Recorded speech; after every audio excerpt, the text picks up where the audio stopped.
Okay. We're live. We're live, Kevin. Yes, we're live and broadcasting on YouTube. This is the second Surrey Heath, or beg your pardon, Surrey PCC Live. The first one went really, really well. We had loads of questions from members of the public, and we've got loads of questions this time from members of the public, which have either been emailed to me, posted on social media. I've even had a couple of text messages from various people. And what's really interesting this time is that we've had quite a few questions from police officers, which is quite interesting. So before we dive into the questions, now I want to keep this to about an hour, Kevin, if that's okay. And you and I both like to talk, so let's try and be disciplined and keep this to an hour. What have you been up to since the last time we did this? Just going off there, Paul. I can't hear you at the moment. No problem. I'll repeat the question. Can you hear me okay now? Yeah, I can. Great. I was just saying, what have you been up to since the last time we did one of these broadcasts, which wasn't actually that long ago?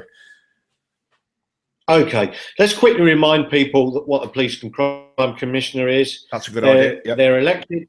I'm independent, and I'm responsible for the whole county of Surrey. There are 41 of us around the UK. Yep. 15 Conservative, 14 Labour, 12 Independent. I'm independent. And Boris Johnson, in fact, is the Police and Crime Commissioner for London. Okay, so what have I been doing in the last month? I would say my principal concern is trying to do our best to balance the budget we've got against the demands we get for calls for service. And of course, those calls for service are everything from people want neighbourhood policing to child exploitation to online fraud of old people or just dealing with burglars, etc. What I've got to do is make sure we've got enough money. What's happened now is austerity is really starting to bite. We've seen a 25% reduction in the money we get from government. Fortunately, because we get such a poor grant from government in Surrey, we do in fact get the worst grant. The Surrey public pay 54% of the cost of policing and only 46% comes from government. Very different to Northumbria, whereas in fact government pay 85%. Okay. But fortunately, because we don't rely on government so much, it's not hitting us quite so hard. But the bottom line on it is we're working out now what we're going to do with the next reductions in police budget, which we think is another 20 to 25%. We do know we're going to be losing about 500 people over the next year. Problem we've got, Paul, and this is in some ways it's emerging in the last year, is we 72 people from our police officers through unplanned went off and either went off to do other jobs or to the police. Right, Kevin, can I just stop you there 1 second? Let's just let the buffer catch up because we've lost you. So if you're watching this live broadcast and Kevin, can you hear me okay? Yeah, I can hear you now, yeah. Okay, yeah, we lost you a little bit there. So what I'm going to ask you to do, just these things do happen when you're live streaming on the internet. A lot of it's to do with broadband. Could we get Marie to come in and just turn down your bandwidth setting? And for those people watching this live, I do apologise. I'll talk you through that, Marie. Yeah. So on the laptop, if you just mouse over the top, and you should be able to see adjust bandwidth usage.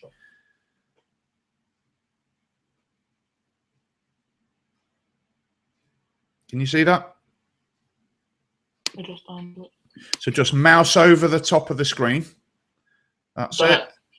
And then it says adjust bandwidth usage. If you bring that down one, is it on full?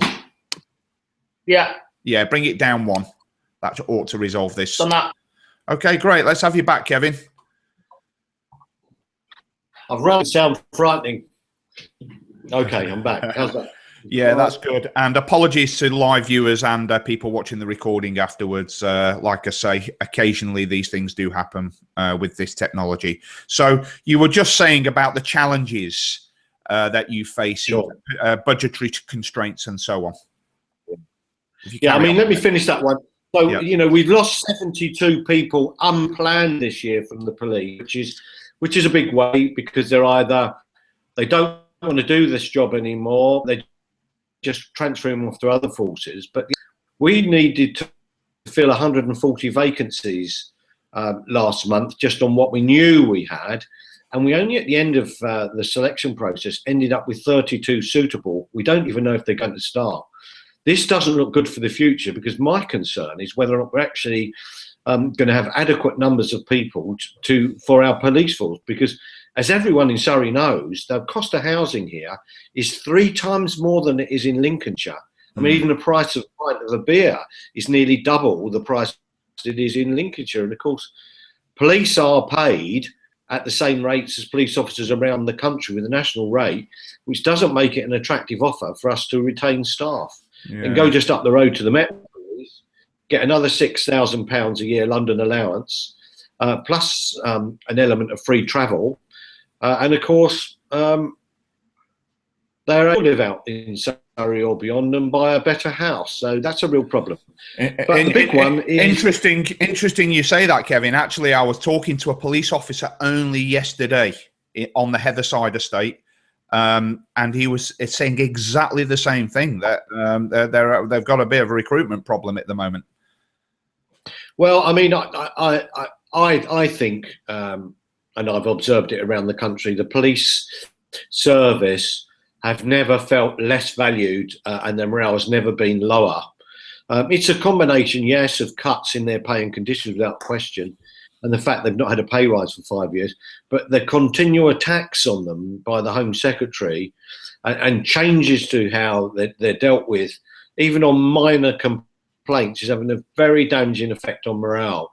And it's a real concern for me, because I want to make Surrey safer, and I want a highly motivated police force that's up to strength and are keen to work with us. And of course, it is a concern. We need to face up to the fact, in my view, the current Home Secretary's plans for police reform are making things far less satisfactory. And in fact, we're all going to be less safe.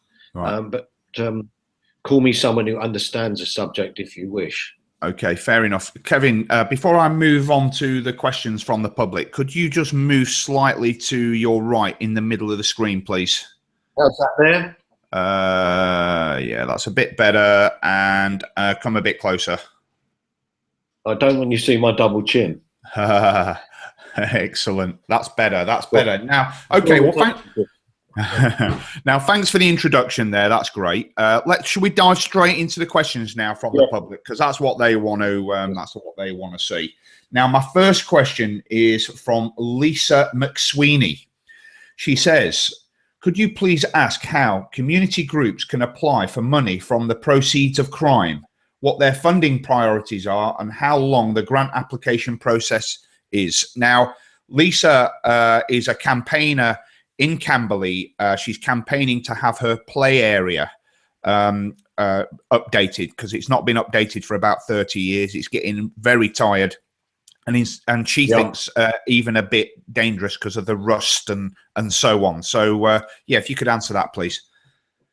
I mean, first and foremost, money from the Proceeds of Crime Act, in line with what the public tell me for my priorities, that is spent on paying for visible street policing. So Lisa will not be able to apply for that, because it is the wish of the people who elected me that money seized back from criminals pays for visible street policing, whether that's foot patrol or prevention. It's about visible street policing. However, we have got a significant we've got to pay for, available to pay community safety projects. If Lisa is able to apply to Deputy Jeff Harris, we, together with High Sheriff and I believe now, allocate our people for function in public safety. So if Lisa's grant is couched along the ways of how community safety, she will be considered. But we're not actually able to give money for a child playgroup area. Okay. If it were a park that diverged to getting up to if she can come up with a way which demonstrates this is supporting community safety, then we'll look at it. Okay. Apply to my office, online on the site. Okay. Now, you were breaking up a little bit there, so I'll just repeat what you said for those people watching live and the recording afterwards. So basically, you've said that the public have said they don't want you spending your money on community projects. Rather, the money should be used for frontline policing. However, there is funds available through various grant revenue streams from the High Sheriff and so on, which may be able to be used for community safety projects. And Lisa should get in touch with, is it your deputy, did you say? Yeah. You're breaking really badly. Yeah. The key point, I was aided to use money seized back criminals to pay for visible street policing, but we have got money that if people demonstrate their community safety background to it, right, he will give grants. So he's support domestic violence against sex and vulnerable crime. If apply on, we will give a grant, but it needs to be specifically community safety. Completely lost you throughout all of that. Once again, if I could just ask Marie to, Marie, if you could make sure that anybody in your office that is using the internet disconnects from it, other than Kevin, of course, because you might be competing with bandwidth there. Sorry once again for those people watching this live or the recording afterwards. Now, can you hear me okay, Kevin? We've lost him a little bit again. Paul, why don't we, for about 4 minutes and read forms, we'll try and get this sorted out. Okay, yeah, that's not a problem at all. I'll stay where I am. Probably the best thing to do is for you to disconnect and start again, but make sure everybody's off the internet. What we're going to do? We're going to relocate, I think, to a place where we may have better signal. Okay, no problem. I'll stay where we are. I'll stay where I am. No problem at all. So everybody watching this live, I do apologise. While Kevin relocates to where they've got a better internet connectivity, unfortunately, due to this technology, occasionally these things do happen. So do apologise. So while we're waiting for Kevin, what I'm going to do is mute his microphone. If you just bear with me while I do that. There we go.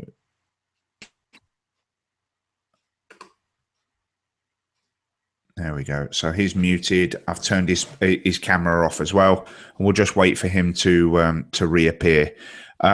So basically, Lisa, what Kevin was saying there, from the proceeds of crime, members of the public are not receiving those grants for community projects because the community has basically, the Surrey community has basically said they want that money spent on frontline policing, but there are other revenue streams available. Now we're just waiting for Kevin to come back. He's back now. Let's have a look and see how you're doing there. Let's can you just speak, Kevin, so I can see if I can hear you? Yeah. Wonderful. And you can hear us okay? No, no good. Amazing. It was okay then, wasn't it? But I know. So just bear with us, everybody, while Kevin gets himself sorted out. Can you hear me, Paul? Yes, I can hear you. Marie, have you asked everybody to disconnect from the internet in your office? Yeah, that's done. That's done. Good. Let's crack back on then, shall we? Yeah, turn. We're both downstairs. Get them. Yeah, no, we're still very choppy, this connection. Once again, members of the public watching this live, because we've got quite a lot of people watching this live now. We do apologise for these technical issues that we're having here. It is a bandwidth problem, I think, at Kevin's end. But everyone's got their smartphone. We'll have to get them turned off. That's what the answer is. Or just disconnect from the Wi-Fi. Yeah, that's it. So let's try and carry on and see how we get on. And once again, I do apologise to people watching this live and the recording afterwards. And the iPad's off, for this technical issue. Right, let's crack on. We okay now? What's it like now? It seems okay at the moment, but let's just see how we get on. You're great there in the centre of the screen. So let's carry on. So we answered Lisa. We answered Lisa's question, and I will speak to Lisa as well to make sure she's clear on that. So the next question actually comes from an anonymous police officer, and it basically says, now the Conservatives are in government, what is the future of the PCC? Well, the police and crime commissioners were one of the flagship policies of the coalition. It's clear that the current government will continue with PCCs, and they will therefore continue. It appears that the PCC, it may well be rolled into new mayor roles in some of the big cities, because it just has been in Manchester, and that replicates exactly the same as what goes on in London, where Boris Johnson is the PCC.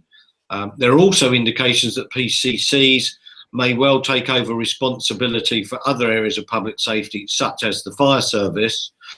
And there have been recommendations by the change that PCC should provide oversight of such things as the Crown Prosecution Service and Court Service. Right. Okay. So is it your view then that Boris is actually in favour of PCCs, as that he is one? Well, Boris is, but as a London mayor, he is comes as part of the package. Yeah, it's part of the cabinet. So clearly, Boris has never said he's not, and he's quite, he delegates out to a deputy mayor for policing in London, a chap called Stephen Greenhouse, who discharges that duty for him. But I've got no reason to see that Boris would see any different. And of course, he's just at the moment a cabinet minister without portfolio. Okay. Great. Now, the questions just come in on social media now. Let me just see if I can make sure it's appropriate before I read it out. Sorry? What I will say is from what I see of PCCs around the country, they are a definite improvement on what we had before with the old police authorities, in that about 10% of our job is the police authority's role, which is overseeing the police. The other 90% is being out there with the community, with the councils, county councils, CPS, and so on, building partnerships to make the county safer, as well as getting round the county for people to have someone who's a politician in oversight of community safety to speak to. Those are all things that didn't happen before. So while some are doing better than others and some are doing worse, overall, I think this has been a positive move. And I was actually a bit of a skeptic when I first went for this role. Right. Okay. Which is interesting. We kind of have the best of both worlds with you, because you are an ex-serving police officer at quite a high level as well. So, your experience obviously is quite useful in the role, wouldn't you say? Well, I mean, what's interesting is when this role was first considered, the Policy Exchange, the government think tank, in June 2012, actually surveyed the public as to what they wanted in this role. The public pretty much, I think, have got good sense, because 59% of the public said they'd an ex-police officer in it. Right. 25% said a military officer, and only 6% said they wanted someone involved in politics. So I think you're right, Paul. The mood, nearly 2/3 of them want an ex-cop in this particular role, because they don't like the idea of politics becoming involved in policing. I think they're quite right. And the clear evidence is, of the 41 police and crime commissioners who got in last time, despite the fact there was no money or supporting, 7 are in fact ex-coppers, and a lot of ex-coppers came second. Next year in the elections, there's going to be a lot more cops filling these posts, which will make it an interesting situation. Yeah, it will. Also, interestingly, is that during the election for the PCC, obviously it was the first one ever. It was, in my view, abysmally advertised by the government. There was very poor marketing put into it, so a lot of people, didn't even know what a PCC was, and didn't even know there was an election on in a lot of respects. And I think that this time round, we should have a better turnout. Yeah, and people have got a better understanding. I mean, up and down the country, PCCs have become probably the most visible politician in every county. Right. Because they love me or dislike me, or hate me even. I'm in the Surrey Advertiser every week. I'm on BBC Radio Surrey, Radio Eagle, Radio Jackie, and so on your webcast. And that's replicated all over the country. So the police and crime commissioners have become quite visible in the last couple of years. One thing that's not replicated around the country, I'm pretty certain, is what we're doing right now. I think I would imagine the only. Well, and thank you for that, because you are, as far as I know, the only person who facilitates this. Yeah. And this is good news. And in fact, we were the first to have my oversight panel on a live webcast, and my regular monthly meetings with the Chief Constable are on a webcast that the public can look into at any time and see just what goes on. Right. Which is good, because would never have happened before. No. What went on between police authorities and the chief, we're all behind closed doors, and there we are. But anyway. No, it's brilliant, and I think this technology also, the fact that we're reading out questions from the public, that they can watch this live and also a recording afterwards. Just amazing the way technology is allowing us to do this. I know it has its limitations. We've experienced a few technical issues, but generally it is very good. So let's move on to the next question. Now, this one is from Martin Hutchins. Now, it does go on a little bit, this question, and he does do that a little bit sometimes, Martin. But let's just crack on. So Martin, Martin's from the Heatherside. Within the bounds of operational privacy, could the PCC please give us some idea of the reasoning behind the decisions that were made concerning the traveller situation on the Heatherside recreation ground? I'm not even sure you're aware of this, Kevin, but let me read on the question.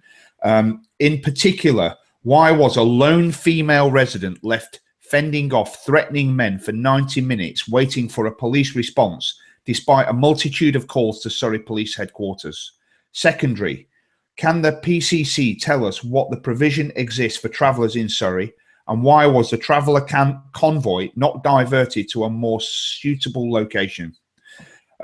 What action will be taken against the driver of the white van who drove dangerously at speed past the children's play area and around the unsighted corner and around the toilets where a death or deaths could so easily have occurred? Okay, Kevin, are you aware of the situation on the Heatherside recreation ground? Well, I'm not specifically, but the thing is, what we're talking about here is a specific local incident, which I can't comment on, right? Because I'm not excited. What I can say in broad terms is that a traveller incursion can be moved in a number of ways, depending on if there's some kind of criminal offence or damage. Yeah. Police can intervene, but equally high court orders can. But one of the problems we do have in this county is if a direction is given to travellers to move, then you need to have a site where you can move them to, and some local authorities don't have them. Or this is an area which we're continuing to work on, but I can't hold out any great prospects of that, other than taking immediate action from council officers and, of course, police. I was going to say that the shortage of sites actually is a responsibility of the local authority, isn't it? Indeed, and it comes down to, in the end, Paul, money, because I mean, I always tell it is I never like better, because quite often I won't, and frankly, many things will get possibly worse. The fact of the matter is, austerity is cutting hard into the local councils, even harder than the police in some ways, and it comes down to they don't have either the officers or the sites to move people.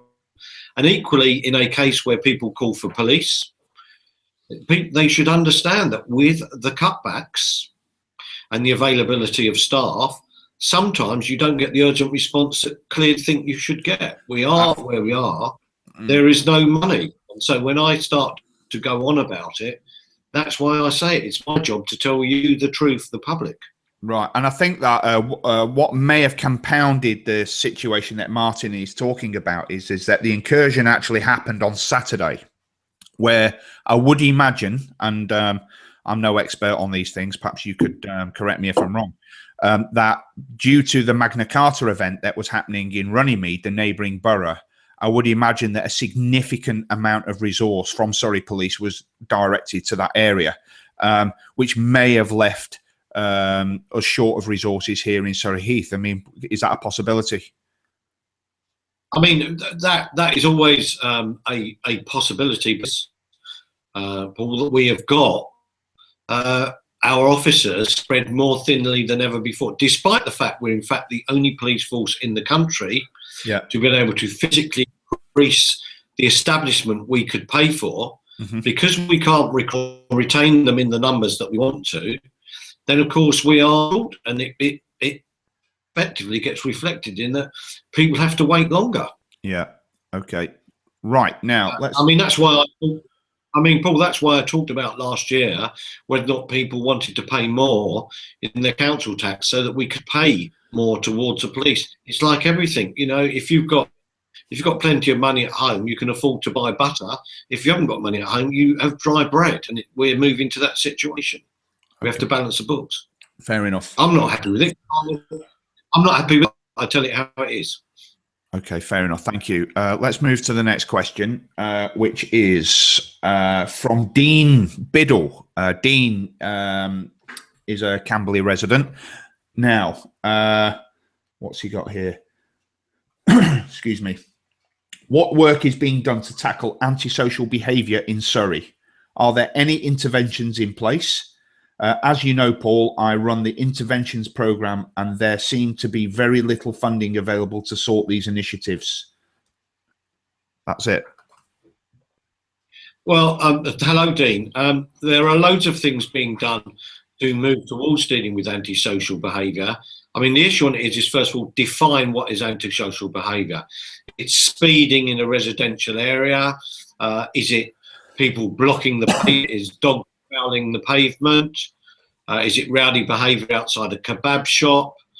Is it burgling your house? I mean, it's until we know specifically what the problem is we're talking about. I think I know. I obviously don't want to put words into Dean's mouth, but I do monitor local social media very carefully, and I think what he's actually referring to is youth disorder and rowdy youths congregating. I think in this case, actually, at the Heatherside Recreation Ground. Sorry for the Heatherside Recreation Ground coming into it. Yeah. I mean, what we're doing broadly across the county is I am working with borough and district councils to enhance the joint enforcement team project that's now taking place in Reigate and Banstead, replicated now in Hawthorne. Elmbridge are about something similar, and in borough. This is council officers working in uniforms in joint patrols or supported by police with body-worn cameras, actually, if necessary, taking enforcement action against people behaving antisocially. So it's increasing the capability of the guardians of order, whether it's the police or council officers, deal with those issues. Now, at the moment, Surrey Heath have not got, because that's where we're talking about here, aren't we? Surrey Heath. We are, yeah. Surrey Heath are observing what's going on to Reigate, Banstead and the other boroughs, where we've got a report coming out as to its success. Depending on what money Surrey Heath have got available, they may be able to join in. But it all comes down to the fact that there's been really significant reductions in public money, not only council, but for the police. And so whilst one would like to do more, the fact is the bucket is empty. Yeah. It always keeps coming back to money, doesn't it? Just before you go into that, is there something beeping at your end that you can switch off? Oh, sorry, it was a lorry or something outside reversing. I think it's gone now. Fair enough, fair enough. Right, let's move on to the next question. This one comes from Alan Butler. What is Surrey PCC doing to put pressure on the government to limit TV advertisements promoting gambling, an obsession that often becomes an addiction that leads to debt, which in turn leads to crime to fund more gambling, creating a downward spiral? Gambling is also made easier by the widespread use of smartphones and the growth of high street gambling betting shops. I counted 18 different betting companies advertising on TV in just the past 24 hours. We prohibit hard drugs, another harmful addiction, so why not gambling too? The rot started when the last Labour government relaxed betting laws in 2007, probably to win over working class voter and bring more ill-gotten gains to the Treasury through tax, in a vain attempt to stave off the financial crisis. Since then, TV gambling ad spend has increased by 600%. Yeah, if you could comment on that. I know a lot of that isn't really your area, but if you might want to give a comment to Alan on that. Yeah, it's fine. I mean, the short answer is, what am I doing to get government to do something to spread of gambling? The answer is nothing, and I don't intend to do anything about that. I've got other priorities, the main one being to get an increase in finance being given to police so you can get adequate numbers of police officers and police staff to investigate with antisocial behaviour, burglary, drugs being dealt with to children, terrorism, child exploitation, etc. I fully agree that uncontrolled gambling, it can be damaging to families, but I'm not doing anything. I regret to say I won't. This is a matter really ripe for your MP on. You're right. Wonderful. Okay, thanks for that, Kevin. Another one from a police officer. How can the PCC protect and improve policing in Surrey? A very good question, I think. The first thing that I attempted to do, and I continue to do, is to increase the size of the funding grant that they give to Surrey Police, because as I said before, we get the worst funding grant in the country. 46% of the cost is paid by government here. 85% of the cost is paid, for example, in Northumbria. Right. So we struggle on that. The second one is I am very vestigially make contact with government up to ministerial level, saying that many of the changes that are being brought in on police reform are damaging to the motivation and morale of the police, which therefore they are less likely to deliver an appropriate effect on behalf of the public. So every stage, whether it's lobbying for a greater grant from government or saying the changes in police reform being brought about by the Home Secretary Theresa May are genuine, which I believe they are, I continually try. I state it virtually every day in the local media and whenever I got on the national media, which quite often I do that. And I make it clear politically that I will continue with this. I want Surrey made safer, and we will not make it safer by chopping away at the police in terms of funding, police paying conditions, the prisons, the Crown Prosecution Service, criminal defence lawyers, probation are all suffering huge cuts to the detriment of our safety. Okay, thank you. Now, the next set of questions actually comes from elected representatives. I've left those to last. I put an email out recently to all the local elected representatives to say that we would be doing this live broadcast, and if they would like to ask questions on behalf of their residents. So we've got quite a few as well. I think we've got quite a few new councillors actually at Surrey Heath Borough Council, 15, I think. You know, they're obviously keen to, you know, to get involved, which is fantastic. So let's go to the first question, which comes from Councillor Ruth Hutchinson, Bagshot councillor and Liberal Democrat. Actually, it's more of a comment than a question. So I'll read it out, and then if you want to reply, that'd be great.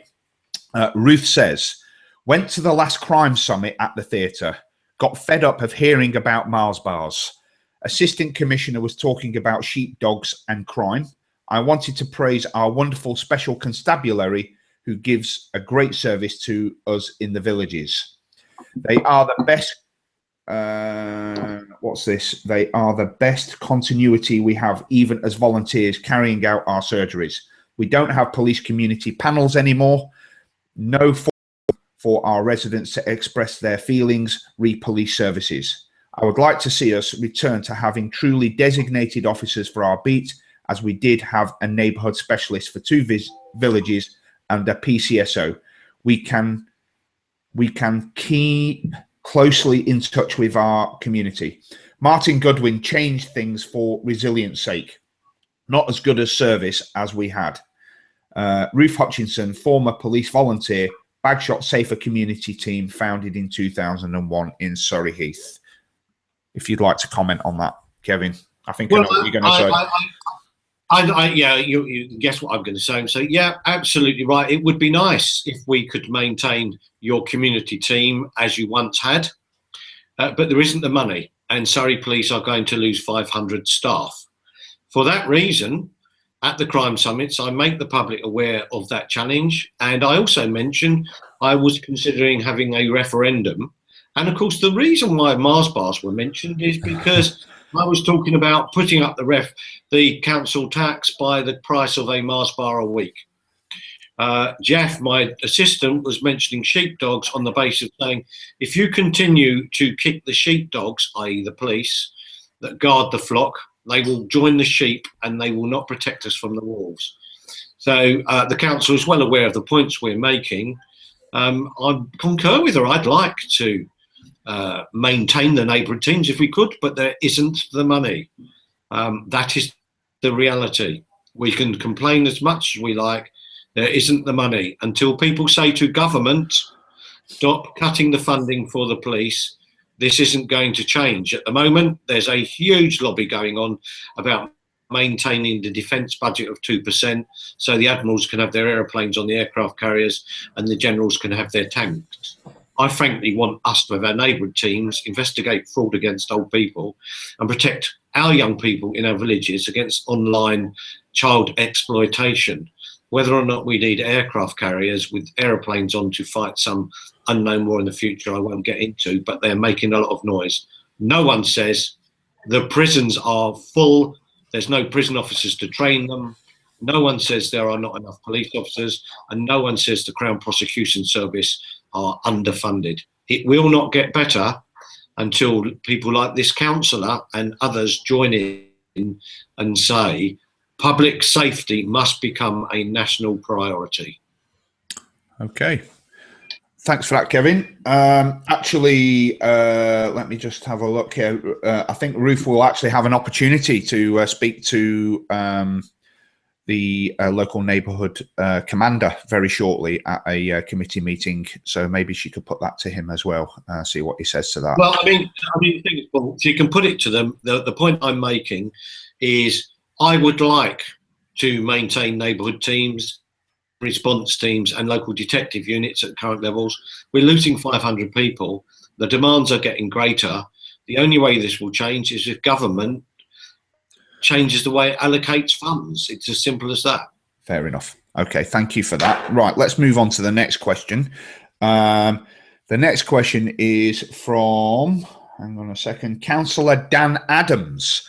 Dan is a newly elected Conservative councillor for St Paul's Ward. Now, his question is, with a UK-wide increase in rural thefts, what advice do you give to those living in a more rural communities, and what help is available to assist them in further securing their property? Good question, actually. Quite relevant. Yeah, I know, it's a good question. I mean, I think it's the same advice I give to everyone. It's the communities that make us safer. If you live in a rural community, be more nosy. Pay attention to who's moving through your villages, through your towns. Make notes, if you like, of the odd suspicious vehicle that you're concerned about. And should you see something there that gives you a problem, then please do contact the police on the 101 number or 999 if it's urgent. There are other activities going on. Various farm watches being set up in the local area, your neighbourhood watch. We are conducting a rural crime survey at the moment to hear what the public think is important to them, but it will be the same as we all think, which is protect ourselves. But the days have gone by when we can rely on to do everything for us because of austerity. I would urge everyone to be a bit more nosy, look after your neighbours, pay a bit more attention, make notes of things you don't like that are suspicious, and we all know what we're talking about. Mm-hmm. If something happens, then 101, or if it's urgent, 999. But get involved, join the neighbourhood farm watches, or become a special constable. Right. Okay. But thank you for that question. Yeah, and just to move on on your point about neighbourhood watches. Actually, I have a very active neighbourhood watch in Surrey Heath, which is fantastic. You've only got to go to Lakeside Country Club. Actually, they do it at Pine Ridge now, I think, have their quarterly meetings there. It's absolutely packed. There can be 200-300 people there, no problem at all, getting the briefing from the police officers and so on, which just goes to show you how active neighbourhood watch is in Surrey Heath. So I think that's a good point. If you want to become more involved, that is actually a very good way of doing it, especially if you haven't got the time to become a special constable or the inclination. So let's move on to the next question. That comes from Councillor Victoria Wheeler from Chobham, and a woman after your own heart, Kevin, because she's an independent too. And her question, she's newly elected, her question is, during the hustings, Mr. Hurley repeatedly pledged more bobbies on the beat, yet the PCSO numbers in support Chobham, West End, Bagshot, Lightwater and Bisley has been reduced by 20%, with a tangible negative impact on petty crime, antisocial behaviour and local level of satisfaction with the police force. How many PCSOs were imposed when he was elected? How many now? How does that vary between urban towns and villages? Good question. Again, I think I know what you're going to bring it back to. But yeah, if you could answer that for Victoria. Thank you. I mean, first and foremost, yes, I did say we'd try and put more bobbies on the beat. I said nothing about PCSOs except to say we'd probably reduce them because PCSOs are to take immediate action against issues that require someone to be arrested or summoned. So you're right, there are less PCSOs, but the fact of the matter is we are the only country to have increased the money we've set aside to pay for more police officers. And in fact, the National Audit Office said that we are the only police force to have grown its officer numbers. So I can't do much other than to now re-emphasise the fact that with austerity, we are losing 500 staff and it will get... Yeah. I mean, I do know what she's saying. I mean, I've noticed... Yeah, no, I get it. Yeah. I get it. In our community where I live in Deepcut, you know, we've definitely noticed a difference in the way that the policing is carried out now, where before it was very much neighbourhood focused. We had our own PCSO, our own a neighbourhood specialist officer. The focus has changed, hasn't it? Yeah. Yeah. I mean, what you've noticed perhaps is a difference in how an element of policing is carried out. What you haven't noticed is the extra staff we've had to put into counter-terrorism, dealing with regional organised crime, or even locally, the extra staff we've had to post in to deal with public protection issues like child abuse, rape, violence. Now, the pot is not any bigger to draw from. Yeah. So you won't see that kind of stuff, but that's changed and that's improved. Burglary in the last 2 years has fallen more than 20% because of the focus on that. So it does come down to almost, you can't have your cake and eat it. You can have your PCSOs walking around if you want, or you can have burglary reduced. Yeah. And because that's the reality. I tell it how it is. I'll never lie to you. Yes, PCSOs have fallen. They'll fall yet further because we're going to cut by 500 people. We've got no money. Yeah. So I suppose your message then is if people want more PCSOs and bobbies on the beat, then you need to get your hands in your pocket and pay about the cost of a Mars bar every week is what you're saying. Well, I mean, that's it really, Paul. That's why the public of Surrey the option to let me know whether or not they wanted to pay a bit more for the policing element of their council tax, which was a Mars bar a week, or not. And many people who were informed said yes, they would, but others, when they were sampled, perhaps really didn't know what the facts were, said no. So on that basis, I didn't raise the council tax to the figures we need. The reality of it is, if you haven't got the money, you can't pay for these people. And we are judging people, wicked people, exploiting our young people online. And we are dealing with historic sexual abuse cases from people like Jimmy Savile. They're still going on, still being reported. And the resources to deal with that have got to come from somewhere. Yeah, and the resource for that type of investigation is significant, isn't it? It is. It is. I like to see the PCSO in the village where I live, but I know that they are limited in what they can actually do. Yeah, and you shouldn't judge policing by whether or not you see your PCSO. What you should do, really, I think, or what I do, is judge whether or not people in my cul-de-sac are being burgled. If everyone was being burgled, I'd be really upset. Right. Fortunately, we've got the lowest crime rates in the country, in the country in Surrey, so we're pretty lucky to be living here. I was just gonna bring that up, and that's despite the reduction in police officers and so on, isn't it? Yeah. I mean, in fact, the reality is, at the moment, we are the only in the country to have increased the number of police officers. Not my word. The National Audit Office, the government orders, right, the only force grown. So I have definitely kept my promise on that. What I'm also saying is, now with the tranche of cuts, we are going to be losing 500 staff.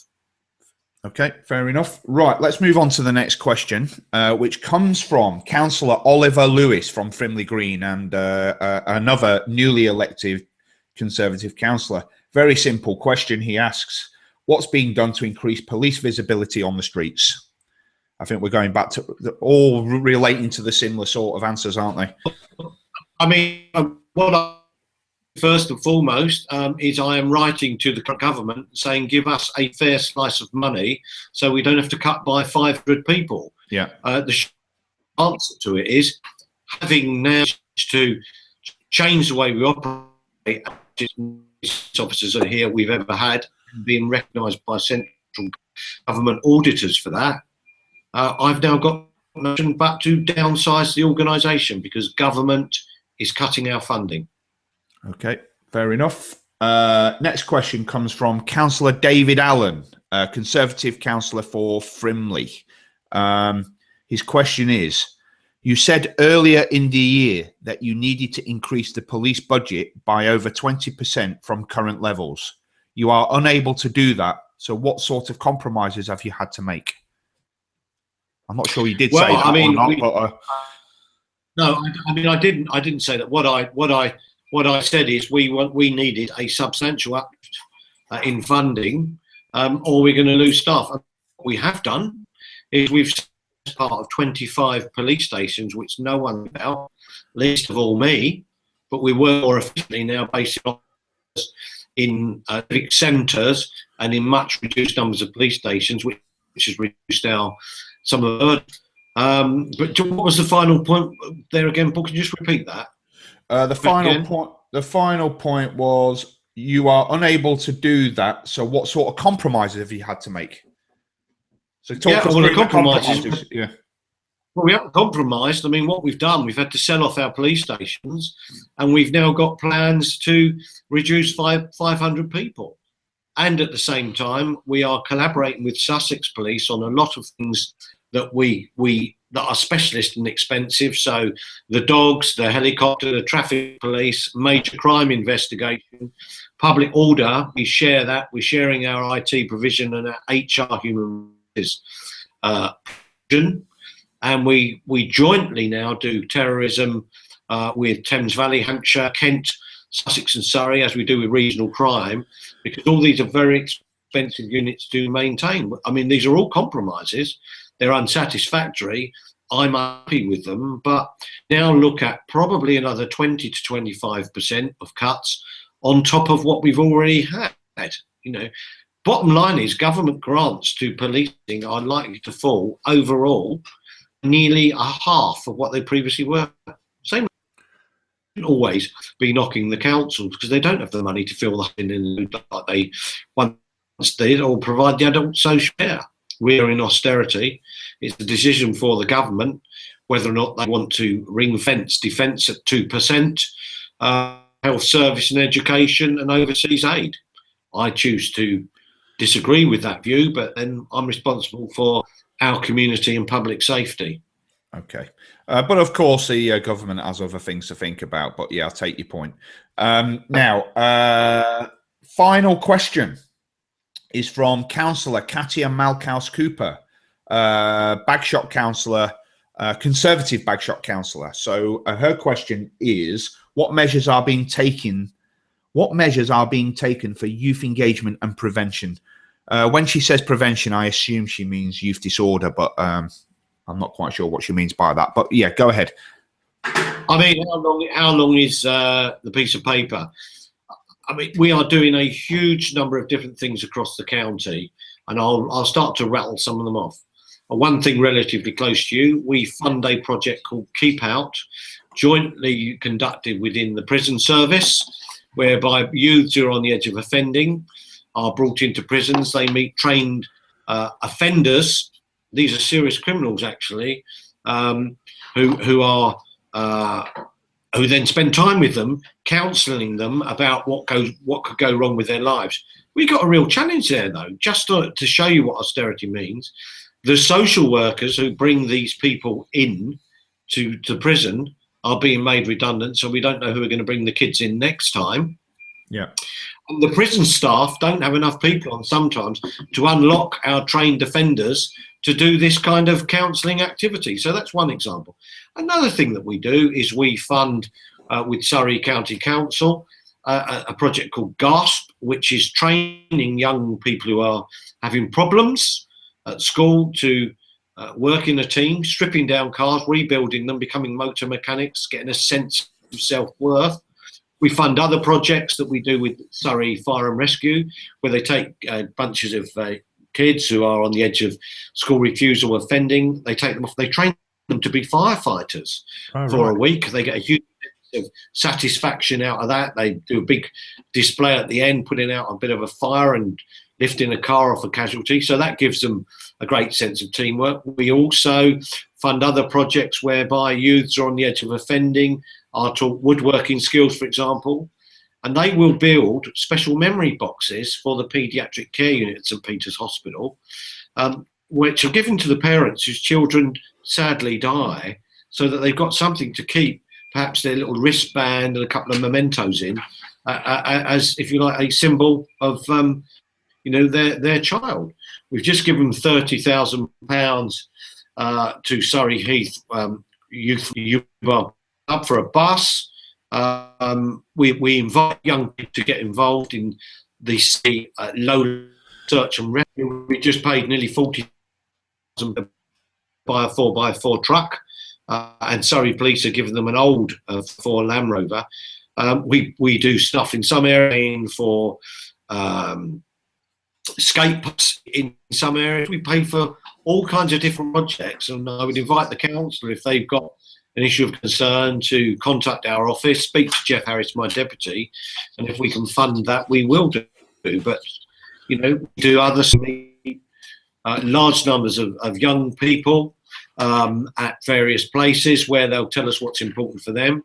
Across the county, we're trying to fund a project called Junior Citizen, where we teach citizenship skills to a young person, fire safety, water safety, how not to be groomed online.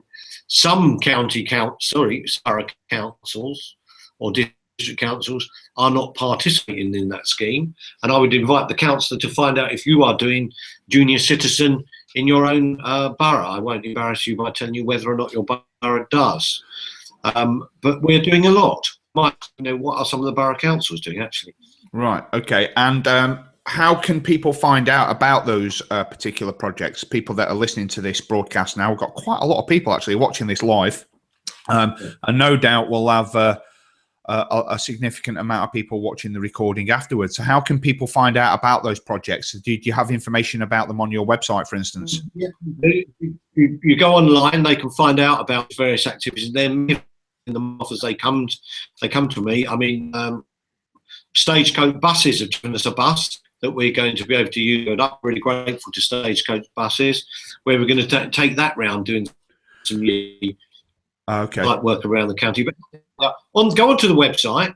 But equally, what you'll find is within the schools and Surrey Youth Support Services, people are well aware of the resources that are available and can divert younger people from that kind of activity. But you can Twitter us, website, Facebook, local media. We've got it all out there in these different places. But I think the key thing to remember is most young people are thoroughly decent. Yes. You know, we've got people volunteering in all kinds of ways. Scouts, Army cadets. We're even setting our own police cadets, air cadets, doing voluntary work for old people, volunteering in hospitals and so on. So, you know, I don't think we should be completely demonising young people. They are our future, and most of them do really good stuff. I completely agree. And in Surrey Heath, we've got some cracking young people, really have. We've got a fantastic youth council, which is headed up by Stefan Nahaisky, who was one of the beneficiaries of your bus that you just mentioned. Yeah. And using that bus to ferry young people around to do various things in the borough, which is fantastic. Really great stuff that they do. And so I completely agree with you there. Kevin, we're actually at 11:30. We started a minute or two late, and we've managed to keep it to the hour, which is fantastic. And before I wrap this up, first of all, just like to thank you for taking part in this live broadcast. I know we've been plagued by bandwidth issues and technical problems. When we go off air, I'll speak to you about that, and hopefully for the next time we do this, we won't have those issues. But I just want to thank you for taking part in this. It's absolutely fantastic, and also for Marie at your end for helping facilitate this, because I know that you've had a lot of help there. Is there anything you would like to say before we wrap this up? Yeah, we still live in what I believe is, and the facts say, the safest county in the country. We both has fallen 25% over the last 2 years. That's 808 less people who've been burgled. Proceeds of crime that we've seized back from criminals has nearly doubled, and we are the only force in the country to have actually increased the number of officers we've got. But we are now at a tipping point. We've got to reduce by 500 staff because of the effects of austerity. We can't sell off any more police stations. We're going to have a real challenge. So I invite people, if they're concerned, get involved, join your neighbourhood watch, join your farm watch if you live in a rural area, become a special, and frankly, support your local police and council officers. They'll work much better for you if you perhaps just say when you see one next time, "Thank you for what you're doing, officer. I know it's a difficult job and people are always criticising you, but you do make a difference." Because believe you me, they'll make a better difference for all of us with a bit more encouragement instead of criticising them. Yeah, absolutely. And I can say hand on heart, as somebody who is very active in the community, I know a lot of our local police officers and PCSOs who do incredible work in our community, often under very difficult and challenging circumstances. So I take your point there, Kevin. So thanks for bringing that up. Now we're going to wrap this up now. When we go off air, we'll talk about the next one that we're going to do, which will be in about 3 months' time, I would say.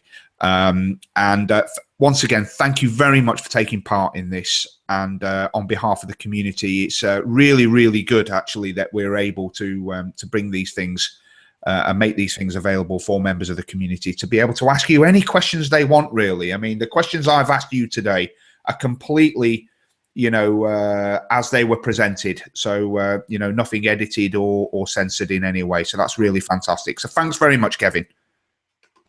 My pleasure. Thank you.